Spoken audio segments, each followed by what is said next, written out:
السلام عليكم ورحمة الله وبركاته. الحمد لله وكفى وسلام على عباده الذين اصطفى أما بعد.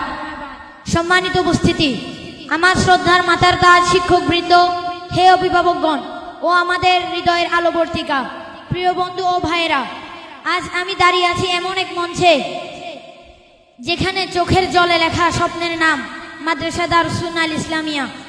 আজ আমাদের এই প্রতিষ্ঠানের 1 বছর পূর্ণতা পায়। 1 বছর যেখানে কোরআনের প্রতিটি আয়াত আমাদের বুকের ভিতর জমেছে, আর প্রতিটি আয়াতের সাথে জড়ানো আমাদের মায়ের চাহনি এবং আমাদের বাবার দীর্ঘশ্বাস। আমরা আবাসিক ছাত্র, প্রায় মাস 2-1 পর পর মা বাবাকে দেখতে পাই।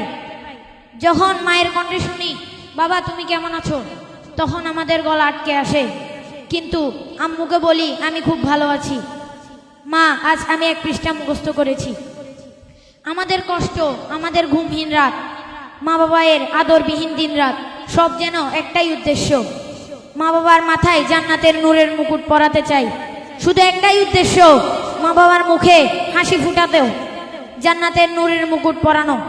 প্রিয় উপস্থিতি, আপনারা জানেন হাফেজদের জন্য জান্নাতে এমন এক মাকাম নির্ধারিত করা হয়েছে যা সাধারণ মানুষের কল্পনারও বাহিরে।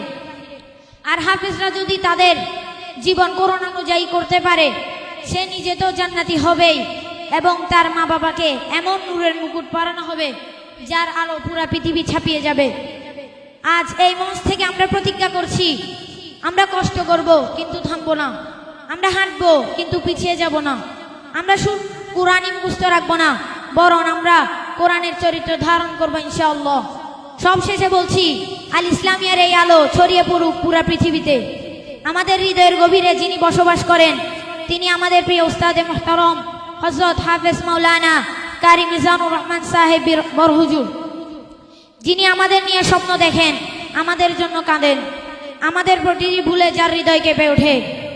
আমরা দোয়া করি আল্লাহ যেন ওনাকে এর 1000 গুণ বিনিময় দান করুক। আমিন। জাযাকিল্লাহু খাইর। আসসালামু আলাইকুম ওয়া রাহমাতুল্লাহি ওয়া বারাকাতুহু।